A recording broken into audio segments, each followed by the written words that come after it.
Découvrons ensemble ce chapitre d'introduction sur les indicateurs techniques. Ces outils sont au cœur de l'analyse des marchés financiers et aident les traders à prendre des décisions éclairées. Vous allez voir, cette mise en bouche va vous captiver. Nous allons explorer ensemble les indicateurs les plus courants et croyez-moi, vous n'allez pas vous ennuyer. Accrochez-vous, ça démarre. Les indicateurs techniques sont des outils mathématiques qui analysent les données historiques des prix d'un actif pour identifier les tendances et les points de retournement potentiels. Représentés graphiquement, ils permettent aux traders de visualiser des signaux d'achat ou de vente. Ces outils analysent des éléments comme le prix, le volume et l'impulsion pour fournir des informations exploitables. Leur rôle principal est de détecter des tendances, haussières, baissières ou de consolidation, confirmer des signaux d'achat ou de vente, gérer le risque en identifiant les points d'entrée et de sortie optimaux, et comprendre le sentiment des traders.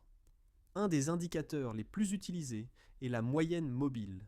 Elle lisse les fluctuations de prix sur une période donnée et permet de suivre la tendance générale du marché, tout en aidant à identifier des points de support et de résistance potentiels.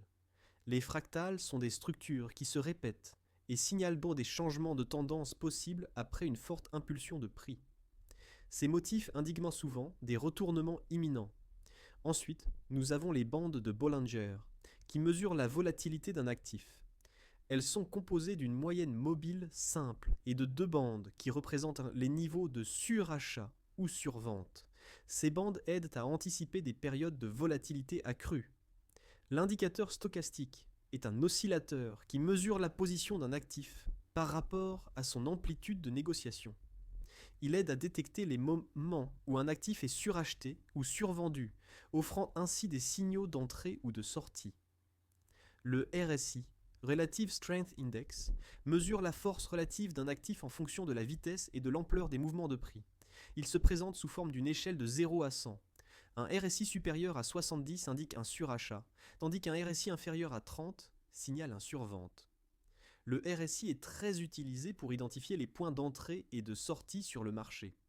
L'oscillateur MACD, Moving Average Convergence Divergence, compare deux moyennes mobiles et aide à identifier les tendances et les signaux d'achat ou de vente potentiels.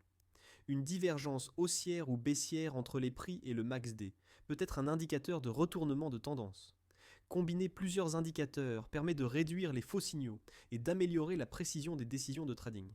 Par exemple, combiner un indicateur de tendance avec un indicateur de momentum aide à confirmer les points d'entrée et de sortie. Le choix des paramètres des indicateurs est aussi un aspect important. Des périodes plus courtes rendent l'indicateur plus sensible aux fluctuations à court terme, tandis que des périodes plus longues permettent de se concentrer sur les tendances à long terme. Cependant, il est important de rester vigilant. Les indicateurs peuvent générer des signaux faussement positifs et ont souvent un retard par rapport au mouvement réel du marché, car ils sont basés sur des données historiques. De plus, une suroptimisation des paramètres peut réduire leur fiabilité. Gardez en tête que le trading implique toujours des risques et les indicateurs techniques ne garantissent pas le succès. En conclusion, les indicateurs techniques ne prédisent pas le futur, mais ils offrent une aide précieuse pour interpréter les signaux et tendances du marché. Pour maximiser leur efficacité, il est essentiel de combiner l'analyse technique avec l'analyse fondamentale et de développer une stratégie de trading personnalisée. Et maintenant, allez, on passe aux choses sérieuses. Accrochez vos neurones. Nous allons entrer dans les détails de chaque indicateur et voir comment les utiliser efficacement dans vos stratégies de trading.